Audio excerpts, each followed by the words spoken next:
حضرت مولا مشکل کشا علی المرتضیٰ کرم اللہ تعالی وجہہ الکریم جب گھوڑے پر سوار ہونے کے لیے تشریف لاتے تو ایک رکاب میں نہیں کہ ایک پیڈل میں اپنا پاؤں مبارک رکھتے ہیں.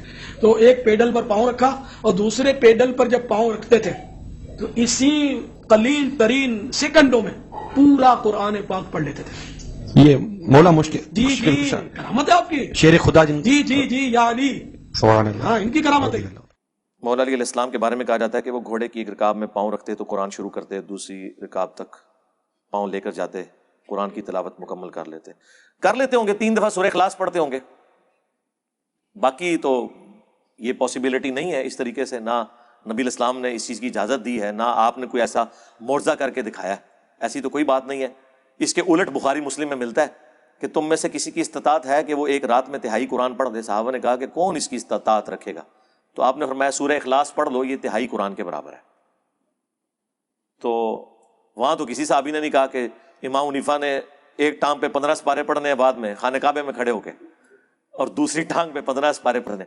امت کے اندر بڑے عابد جو چند گزرے ہیں ان میں سے امام حنیفہ رحمہ اللہ تعالیٰ ہے. زندگی میں 55 حج کیے اس شخص نے، اور ایک حج کے موقع پر وہ خانہ کعبہ کے متولی کے پاس گئے جس کے ہاتھ میں چابی ہوتی ہے شیبی خاندان کے. کہنے لگا میری درخواست یہ ہے اگر آپ اجازت دیں تو میں کعبے کے اندر جانا چاہتا ہوں. اسے تالا کھول دیا. امام حنیفہ رحمہ اللہ تعالیٰ اندر چلے گئے، ایک ٹانگ اوپر اٹھا کر کے قرآن کریم کی تلاوت شروع کی. آدھا قرآن پڑھا، ایک ٹانگ پر کھڑے ہو گئے.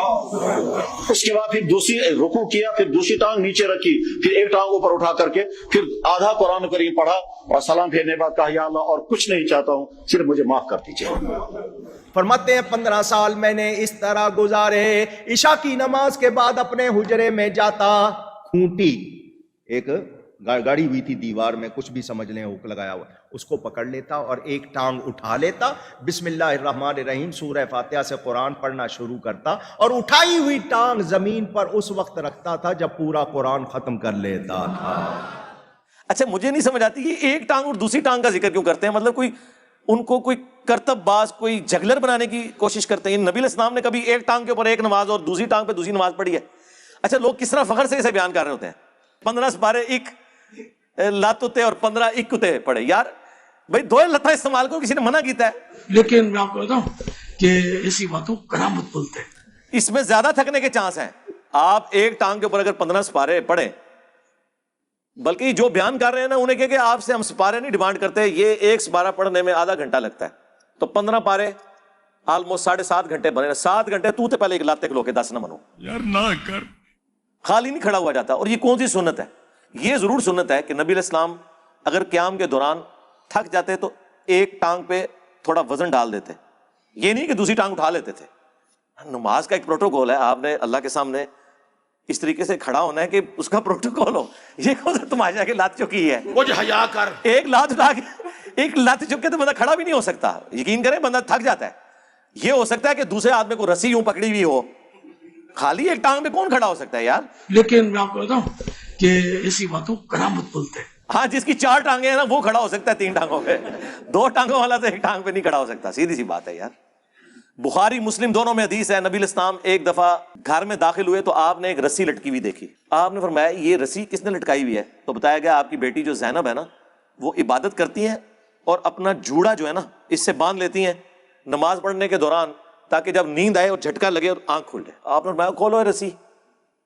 یہ کون سا طریقہ ہے؟ نماز اس وقت تک پڑھو جب تک کہ تمہاری طبیعت تمہارا ساتھ دے، نفلی نماز، اس کے بعد آرام کرو. اللہ کے نبی علیہ السلام نے تو وہ رسیاں بھی کھلوا دی ہیں، اپنی بیٹی کی رسی، یہ بخاری مسلم دونوں میں ہے، جو انہوں نے اپنا جوڑا باندھنے کے لیے لٹکائی ہوئی تھی کہ مجھے جھٹکا لگے تو میں پھر دوبارہ نماز شروع کر دوں. اس طرح کی زبردستی کی نمازیں تو اللہ کے نبی نے پسند نہیں کی ہیں. جو رسیاں کھلواتے ہیں، یہ ٹانگ ایک ٹانگ والے جو یہ مرغے اور مرغابیاں جب کھڑے ہوئے نمازیں پڑھ رہے ہوں گے، ان کے ساتھ وہ کیا کریں گے؟ کیا دین بنایا ہوا انہوں نے. تو وہ تہائی قرآن کے برابر ہے سورہ اخلاص. تو اس میں یہ آج بھی ممکن ہے کہ آپ ایک رکاب میں پاؤں رکھیں اور دوسرے میں رکھنے سے پہلے پورے قرآن کا ثواب حاصل کر لیں 3 دفعہ سورہ اخلاص پڑھ کے، تو انشاءاللہ مل جائے گا.